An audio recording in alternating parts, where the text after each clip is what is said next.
Após completar a raid da Ilha Jeju e atingir o tão sonhado nível 100, o nosso protagonista Sun Jin-woo finalmente foi reconhecido pelo sistema e ganhou a permissão para ir a um local que ele nunca poderia esquecer, o tão temido covil duplo, o Templo de Kartenon. Se tem algo que sempre assombrou Sun Jin-woo, mesmo após ficar extremamente poderoso, era o Templo de Kartenon e suas estátuas aterrorizantes, em especial a gigantesca estátua de Deus. O local foi o grande marco da sua vida e aquilo que definiu um ponto de virada não só para o próprio, mas também para o mundo inteiro de Solo Leveling. Mas agora era a hora da revanche, era a hora de Sun Jin-woo enfrentar novamente a tão temida Estátua de Deus. Quer saber como foi essa batalha nos mínimos detalhes? Então já chega invocando o botão do like aí embaixo e fique sabendo que aqui no canal você encontra uma playlist dedicada exclusivamente a explorar o universo de Solo Leveling, com vários vídeos super legais, assim como esse aqui, que eu tenho certeza que você vai gostar. E para você não perder os próximos vídeos, aproveita para se inscrever e ativar o sininho para sempre saber quando o próximo vídeo for lançado aqui no canal. Ao chegar no nível 100, o sistema de nivelamento presenteou Sun Jin-woo com um item chamado Chave do Templo de Kartenon, com a seguinte descrição: chave que abre o Templo de Kartenon.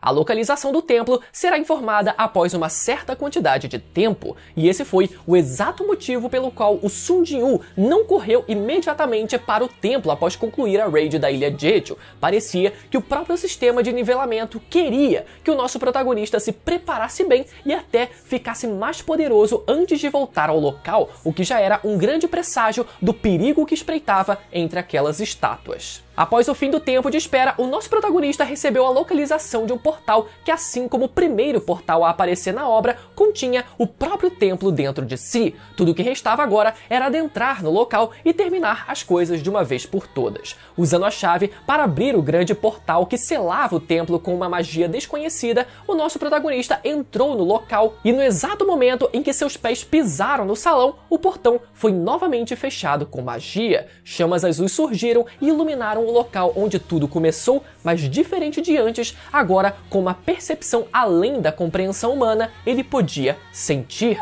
Aquelas estátuas nunca foram inimigas, na verdade, elas nem mesmo eram criaturas vivas, nem mesmo aquela gigantesca estátua de Deus que parecia o encarar. Todas elas não eram nada mais do que marionetes de algo maior, ou melhor, golems criados para ajudar um certo alguém a cumprir as suas ambições. E Sun Jin-woo, nesse momento, estava de frente para esse alguém que se manteve em silêncio desde o começo da obra, como um figurante, ou melhor, uma estátua, e com um sorriso grotesco, ele finalmente se revelou dentro da estátua do anjo, o arquiteto do sistema, ou melhor, o grande feiticeiro Kandiaru, que já tem um vídeo aqui no canal inclusive, falando mais sobre ele. Revelando então suas 6 asas de pedra e quebrando a placa que continha os mandamentos de Deus, Kandiaru iniciou o último dos seus testes para o protagonista. A missão era simples, ele só tinha que ficar de pé até que o tempo definido pelo sistema, ou melhor, pelo seu moderador, acabasse. E com o estalar de dedos do feiticeiro,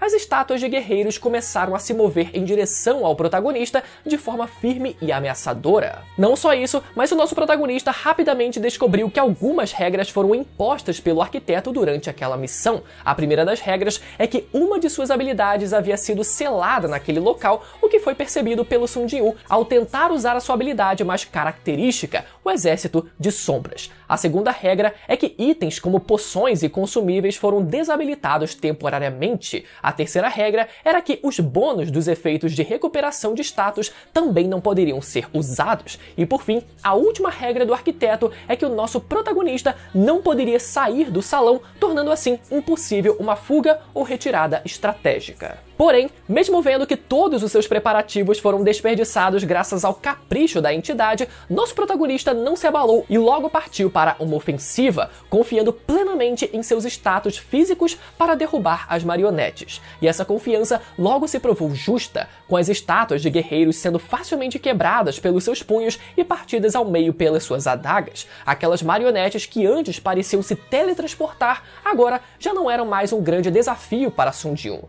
Mas isso também foi percebido pelo Anjo de Pedra, que flutuava tranquilamente acima do campo de batalha e dava um sorriso tranquilo. Então, junto à sua decisão de aumentar a dificuldade do desafio, um grande terremoto se abateu sobre o templo e no centro do salão, a gigantesca estátua de Deus mostrava seu tão icônico sorriso para o caçador. Agora era hora de louvar a Deus. E com um raio laser extremamente poderoso, o caçador rapidamente notou isso e, vendo que não conseguiria desviar do ataque repentino, optou por usar uma das habilidades presentes no seu arsenal. Usando o toque do dominador, Sun Jiu reuniu diversas estátuas de guerreiros que estavam próximas e as usou como um escudo, não com a intenção de bloquear completamente o dano, mas de mitigar aquilo que vinha em sua direção de maneira desenfreada. Além disso, algo estranho aconteceu com a habilidade ao ser usada naquele instante. Ela, por algum motivo, havia evoluído para uma forma final, chamada de Autoridade do Monarca. Porém, a batalha não parou naquele momento. Agora, se aproveitando da sua habilidade que havia atingido o ápice, Sun Jiu a usou para empurrar a si mesmo em direção ao ombro da estátua de Deus, um ponto cego onde seus lasers não poderiam alcançar. E tendo êxito nesse plano, Sun Jiu usou suas adagas para fatiar o rosto da estátua sorridente, mas ao terminar de desferir os golpes, tudo o que ele pôde ver foram arranhões superficiais juntos a um sorriso convencido da marionete, que até parecia um ser vivo naquele momento. Mas as coisas não poderiam terminar dessa maneira. Usando todos os pontos de força que adquiriu até agora e focando cada um deles em seu punho, Sun Jiu usou o seu golpe mais forte na obra até então, derrubando aquilo que parecia ser inalcançável e imperturbável. Com tremores por todo o templo, Sun Jiu pousou no solo e usou a autoridade do monarca para imobilizar as estátuas restantes. Até parecia que tudo havia terminado, mas flutuando em meio ao salão ainda existia um inimigo a ser derrotado. O próprio feiticeiro Candiaru era o último obstáculo da missão de Sun Jiu, e se o mesmo não fosse derrotado em 10 minutos, seu coração pararia de bater.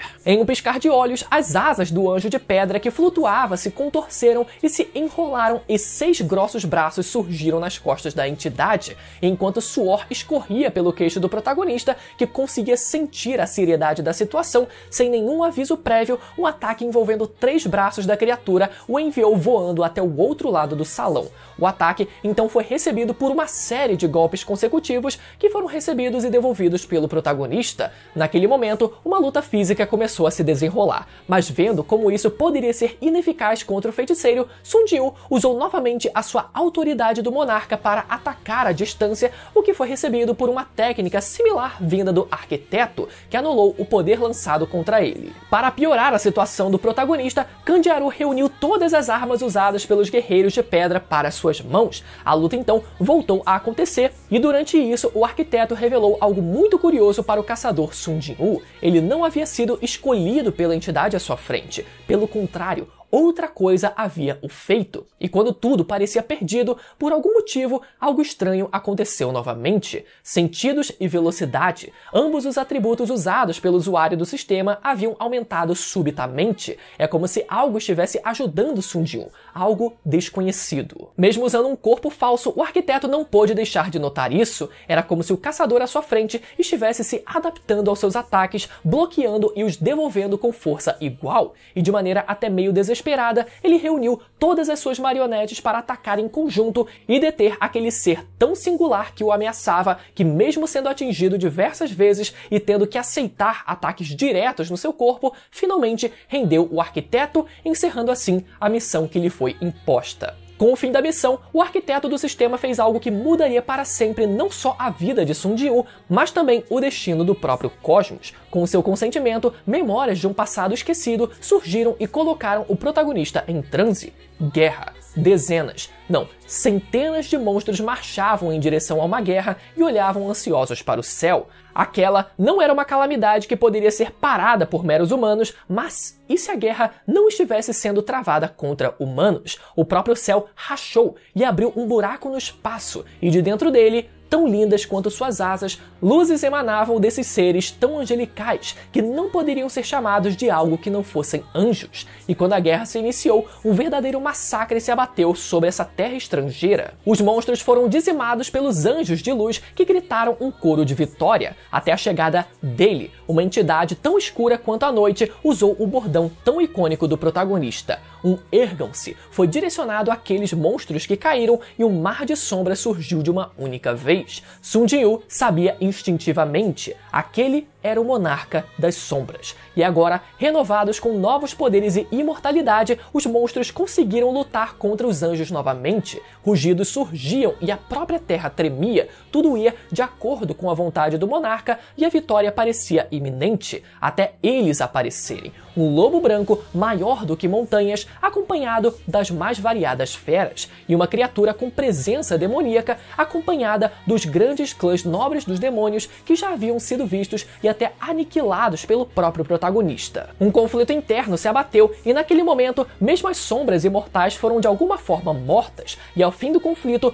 tudo o que restou foi um mar insondável de cadáveres junto ao monarca das sombras em frente à criatura que liderava os demônios. O gigantesco lobo branco havia fugido, mas a punição ainda se abateria sobre a entidade que estava em frente ao monarca. E com uma confissão em uma língua desconhecida, a entidade pagou com o maior preço ao ter sua cabeça esmagada pelas mãos da criatura sombria. Mas aqueles olhos e sorriso zombeteiro, Sun Jinwoo já havia visto aquilo antes. O rei demônio Baran, o qual ele mesmo havia matado. Na verdade, desde quando Sun Jinwoo estava olhando Baran de frente pela visão do próprio monarca das sombras? Como ele não percebeu isso antes? Além disso, o que era aquele batimento cardíaco que ele sentia do lado inverso do seu peito, onde deveria estar originalmente o seu próprio coração? E antes que as perguntas pudessem ser respondidas, anjos com 6 asas desceram dos céus e as memórias acabaram. Agora, de volta ao mundo real, tudo que o protagonista pôde ver foi o arquiteto massacrando um grupo de caçadores que havia chegado no templo.